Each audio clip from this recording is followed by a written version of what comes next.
Assalamualaikum warahmatullahi wabarakatuh.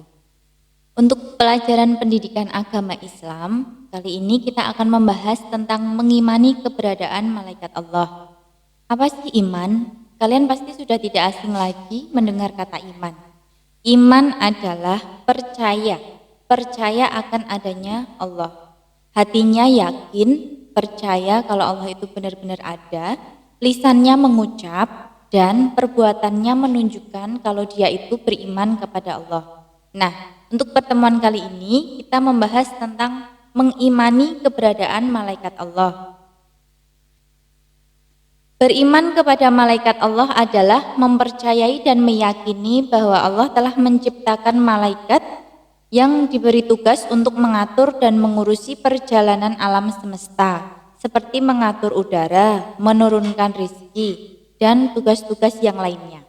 Atau dalam pengertian lain, beriman kepada malaikat artinya percaya dan yakin bahwa Allah menciptakan makhluk gaib yang senantiasa taat, yang bertugas mengatur semua urusan alam semesta ini dengan perintah dari Allah.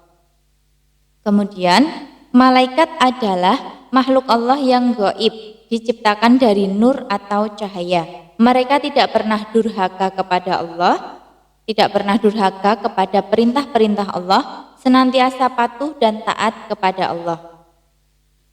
Seperti dalam hadis Rasulullah, khuliqatil malaikatu min nurin wa khuliqatil jannu mim marijim min narin.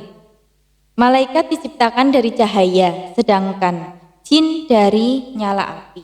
Nah, malaikat yang perlu kita ketahui ada 10 beserta tugas-tugasnya. Siapa saja malaikat yang harus kita ketahui? Ada 10 tersebut. Yang pertama ada malaikat Jibril, malaikat Malik. Ketiga ada malaikat Israfil, malaikat Izrail, malaikat Raqib dan Atid, malaikat Munkar dan Nakir, malaikat Malik, dan malaikat Ridwan. Itu tadi ke-10 malaikat yang harus kita ketahui. Sekarang kita akan membahas satu persatu malaikat tersebut beserta tugas-tugasnya. Yang pertama ada malaikat Jibril. Malaikat Jibril tugasnya menyampaikan wahyu kepada para nabi dan rasul. Yang terkandung dalam Quran surat Al-Baqarah ayat 97. Katakanlah, siapa saja menjadi musuh Jibril, maka sesungguhnya Jibril itu telah menurunkannya pada hatimu dengan izin Allah. Kemudian malaikat Jibril juga disebut dengan Ruhul Amin atau Ruhul Kudus. Nah, sebutan Ruhul Amin atau Ruhul Kudus untuk malaikat Jibril ini terdapat dalam Quran surat An-Nahl ayat 102 yang artinya, katakanlah Ruhul Kudus telah menurunkannya Al-Quran dari pemeliharaanmu yang benar. Kemudian yang kedua ada malaikat Mikail. Malaikat Mikail tugasnya menurunkan hujan, menumbuhkan tumbuh-tumbuhan, membagi rizki atau karunia atas izin Allah. Yang ketiga ada malaikat Israfil. Malaikat Israfil adalah tugas dari malaikat Israfil yaitu meniup sangkakala atau meniup trompet di hari kiamat dan hari kebangkitan setelah mati kelak. Selanjutnya ada malaikat Izrail. Tugas dari malaikat Izrail adalah mencabut nyawa. Yang selanjutnya ada malaikat Raqib dan Atid. Tugas dari malaikat Raqib dan Atid adalah mencatat amal perbuatan manusia, yang mana malaikat Raqib mencatat amal perbuatan yang baik dan malaikat Atid mencatat amal perbuatan yang buruk. Jadi ada yang bilang kalau malaikat Raqib letaknya di sebelah kanan, kalau malaikat Atid letaknya di sebelah kiri kita. Jadi kalau kita melakukan kebaikan, malaikat Raqib yang mencatat. Kalau kita melakukan keburukan, malaikat Atid yang mencatat. Seperti itu. Untuk selanjutnya ada malaikat Munkar dan Nakir. Malaikat Munkar dan Nakir ini tugasnya adalah memberi pertanyaan kepada manusia yang telah mati dalam alam kubur tentang siapa Tuhannya, apa agamanya, siapa nabinya, dan siapa imamnya atau apa pedomannya, pedoman selama dia hidup di dunia ya. Contohnya seperti man robuka, man kitabuka, nantinya kita akan ditanya seperti itu di alam kubur. Nah, orang yang semasa hidupnya sering melakukan perbuatan baik, sering beramal soleh, otomatis dia pasti akan bisa menjawab pertanyaan dari kedua malaikat tadi, yaitu malaikat munkar dan nakir.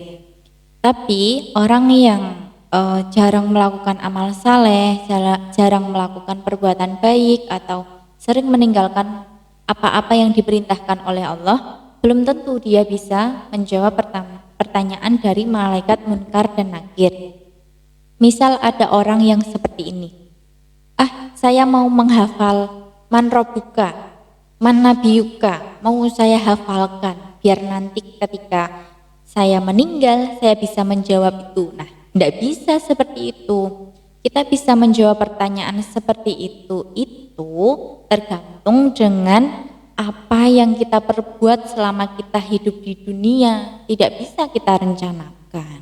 Ya, pesan dari saya, mari kita tingkatkan perbuatan baik kita, selalu kita menjalankan apa-apa yang diperintahkan oleh Allah dan meninggalkan semua yang dilarang oleh Allah. Insya Allah semoga nanti ketika kita meninggal, kita bisa meninggal dengan husnul khotimah dan bisa menjawab semua pertanyaan dari malaikat munkar dan nakir tersebut dan terbebas dari api neraka. Amin. Untuk yang selanjutnya adalah malaikat Malik. Tugas dari malaikat Malik ini adalah menjaga pintu neraka dan memimpin malaikat penyiksa penghuni neraka.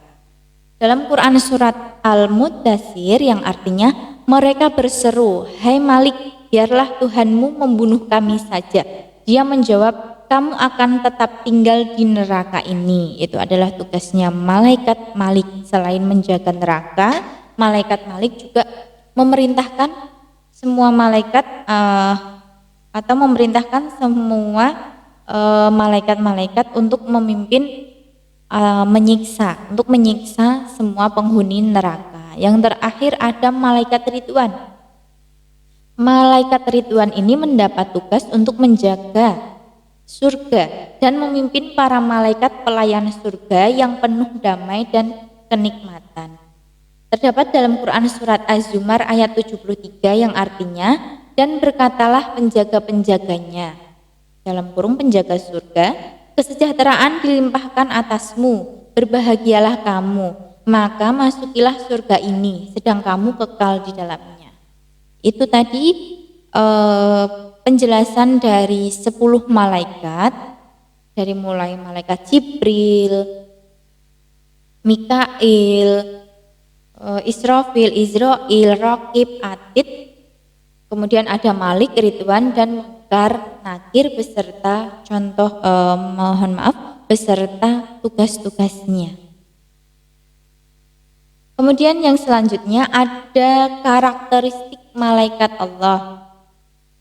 Malaikat tidaklah seperti manusia, malaikat itu berbeda ya.